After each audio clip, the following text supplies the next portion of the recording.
Hello everyone and welcome back to my shade house. It is the end of summer here in Cape Town in March 2025.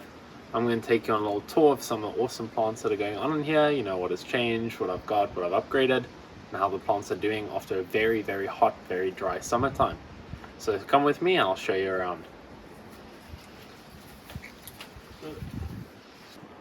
So we can start out with my terrestrial aroids, something I'm getting quite interested in. This is Amorphophallus saururus, which is one of my favorites probably because there's this really nice pink margin on the leaf in very deep dark color. They've been enjoying the heat lately. These are a more tropical type of plant. I have had some issues with mealybugs on some of the aroids, unfortunately.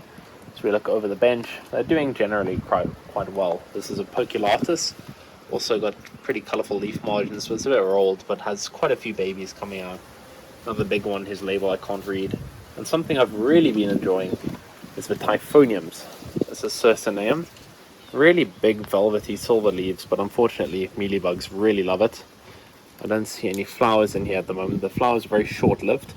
It's like many of the Amorphophallus, only a few days. Usually open female on the first day and male on the second. I have a few species. This has really grown well. This is Typhonium. Indescribable Viennese handwriting. Unfortunately the snails have been getting these a little bit. There's really big broad leaves. You can see the old flowers in there. Very typical aroid flowers with a spath inflorescence. Again, only lasted a few days. Now they've died. So these are summer growing and should hopefully go dormant when it gets cooler. The nights are definitely getting cooler, but the days are still quite hot. The last one I have is Typhonium glauca, and the snails have really been having a good munch. I need to come in here at night and maybe deal with them again. And some of the older leaves are starting to die, so maybe it's the first signs of dormancy. They're completely dry dormancy, so it's quite easy. I can just kind of throw them behind a bench somewhere and leave them alone.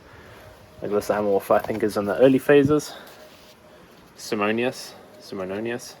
Very interesting bulbous leaf bases here, but it's starting to yellow and go light in color, which is usually a sign of dormancy so far in my limited experience with the Amorphs. And then probably in a few weeks it'll go dormant back to its bulb. I'll dig it up and see how it's looking. Moving on just a little bit, we have a cool African orchid in flower, Polystachya neobenthamia. Its flowers are very similar to those of the neobenthamia orchid genus. See, one pod has been pollinated, so that'll be quite nice. It's a very tall, leggy plant. It makes a lot of cakeys, like this one here, which I can break off and give to my friends. It's quite a cakey monster. It's doing much better now that I moved it to a brighter spot with a lot of sunlight, along with the Dendrobium moschatum that the snails also had a bit of a munch on. This is coming out. It's a very nice big deciduous Dendrobium, so it should drop all of its flowers in wintertime.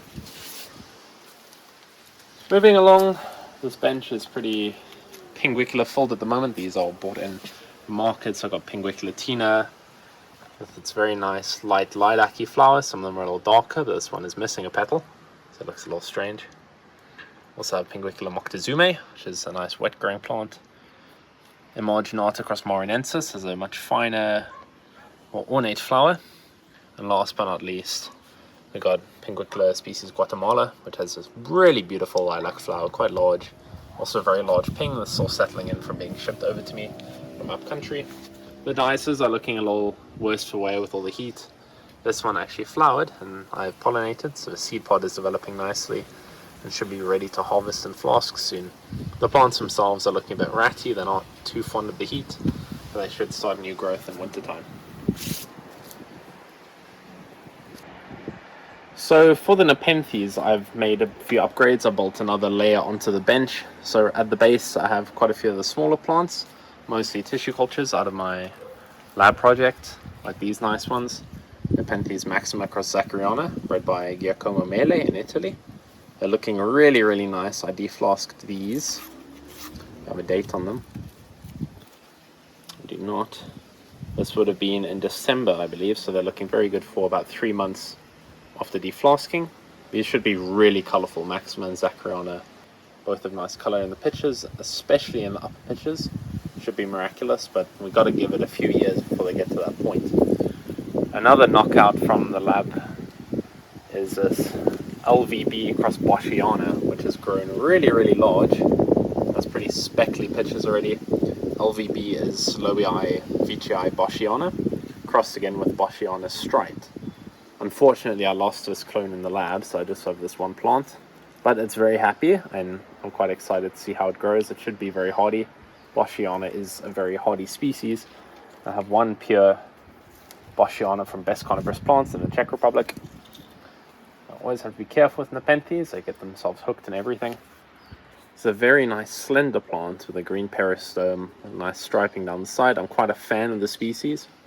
It's quite a good parent for hybridizing as well. It gives a lot of toughness to the progeny that I've seen. So very chuffed with this. While we're looking at BCP plants, this Nepenthes maxima is also doing super well. I believe this is a located form, large form from Tentina. Super, super colorful. I'm quite a big fan of maxima. It grows well in my climate.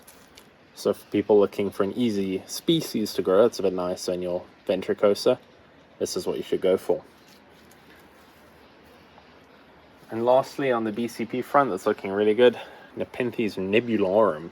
This is my biggest specimen from the import. It's got a really nice dark picture, even at the size.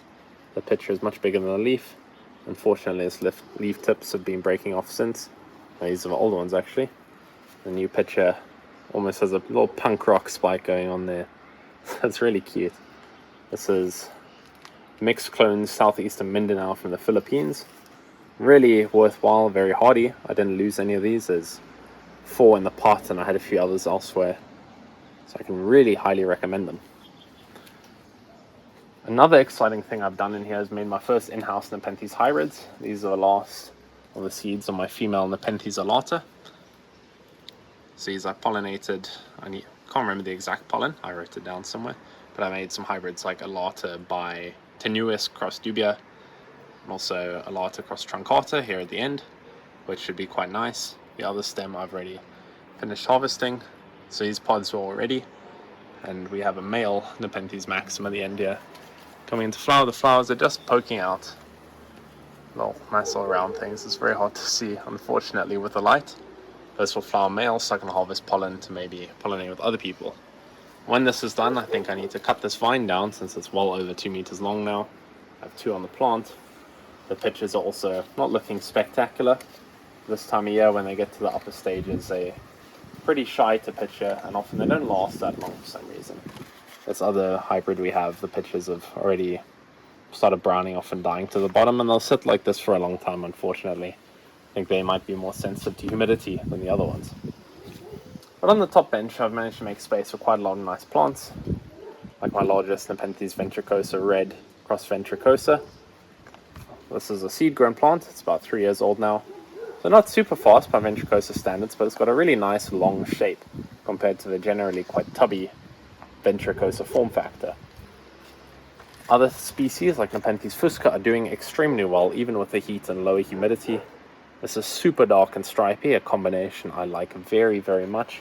Unfortunately, it likes also growing in the bench. They get a little bit lopsided. So growing them on a solid surface is preferable. I've also broken pitches off that hook around the wire, and when I left the pot, off they go. A new acquisition I'm very chuffed about is this Nepenthes petiolata by Hamata. This was mislabeled as Gaia, and I bought it because I was curious what it was. Turned out to be this lovely, lovely cross, which is fascinating because I grow Nepenthes petiolata, and it really is not happy for me. I can only dream of growing Nepenthes hamata. It's more of a highland species that needs very cold nights, something I can't provide here in my relatively outdoor conditions. But surprisingly, the hybrid is doing very well. And it's really a testament to hybrid vigor. A lot of the plants I grow are hybrids, and they just grow so much better than the species, which often survive but grow a bit slower. Moving along, you can see the bench is really filled up. I still have a few nice specimens in here among some other plants that I bought in to sell. This Nepenthes ventricosa across a Fipiata has really been taking off. It's got big leaf jumps, very big pitcher jumps. You see a few pitches back. The new one is just simply so much larger. It's busy working a few active ones. These old pitches look a little bit sad, but it's fine. When they're smaller, the pitches don't last that long. It's just a normal part of the growing process. think my favorite plant on the bench at the moment is Nepenthes truncata cross Ramaspina from Andreas Verstuba in Germany. It's a very sturdy looking plant. It's quite hairy, very dark pitches, very long lasting as well. All the old pitches died immediately when I got it in, but every leaf since, apart from this one, has pitched, and they've lasted for a very long time, a few months now, which is really surprising when they're this size with pitches, as I mentioned, don't tend to last that long. I've also since put in some hanging space, fixed a frame on the roof for some of these large Nepenthes that really take up a lot of room, like this Nepenthes robcantii across Peter D'Amato from California Carnivores, Nepenthes tutors, which I think is Chaniana across Vicii, bred by Pan's Carnivores here in South Africa. It's very green, but gets a kind of redder peristome as it gets older, almost looks like a lime.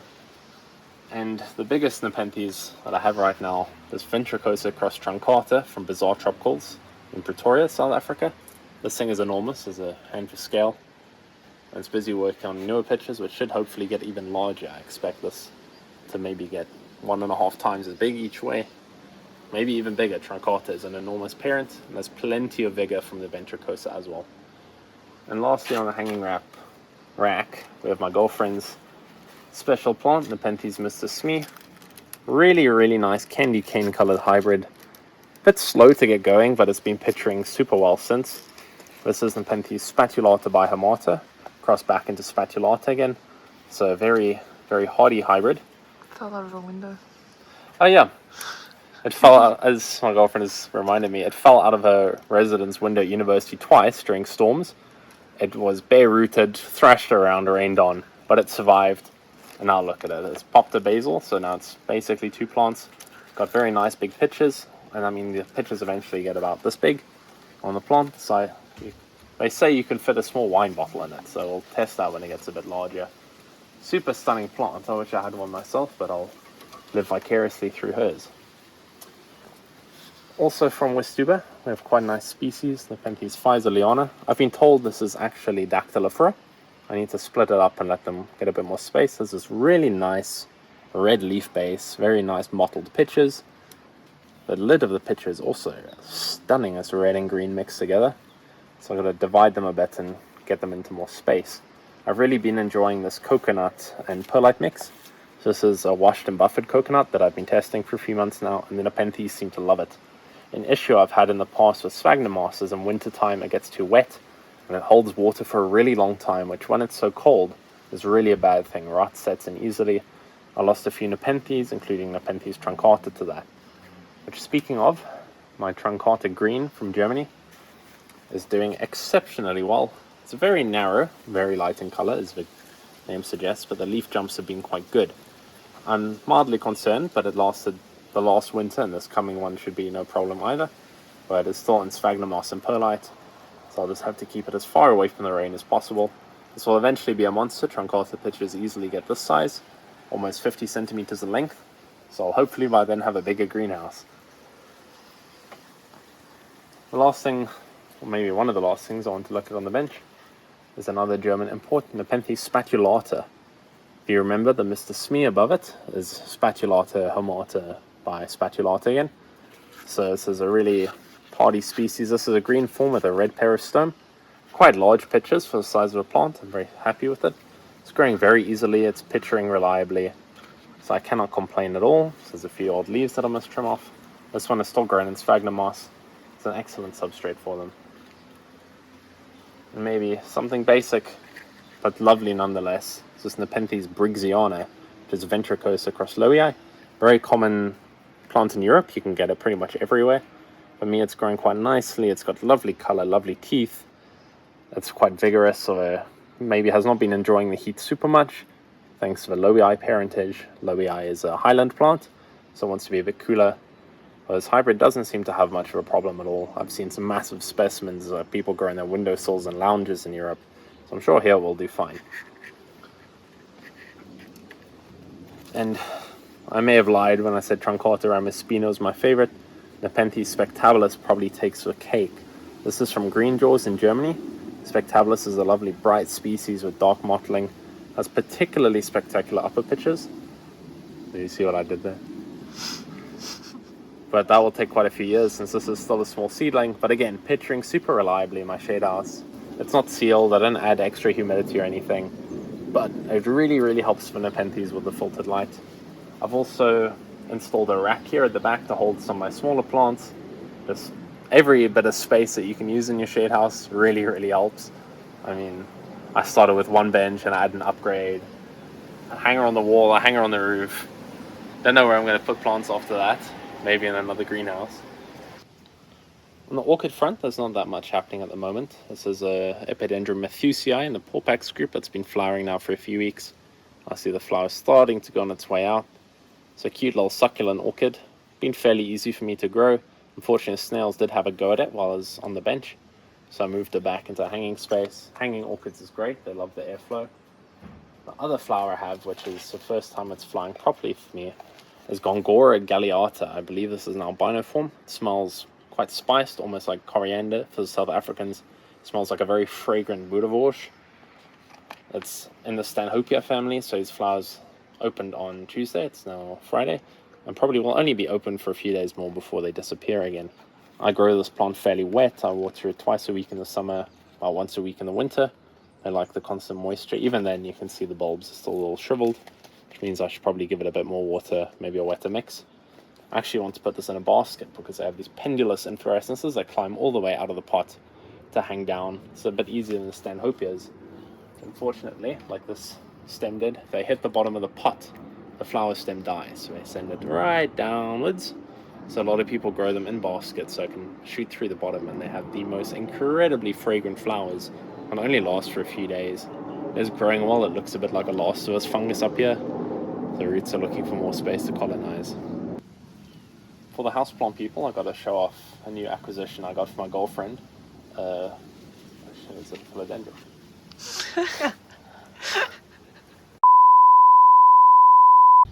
Okay, for the houseplant people, I got to show off a new acquisition I got for my girlfriend recently, a Philodendron joepii.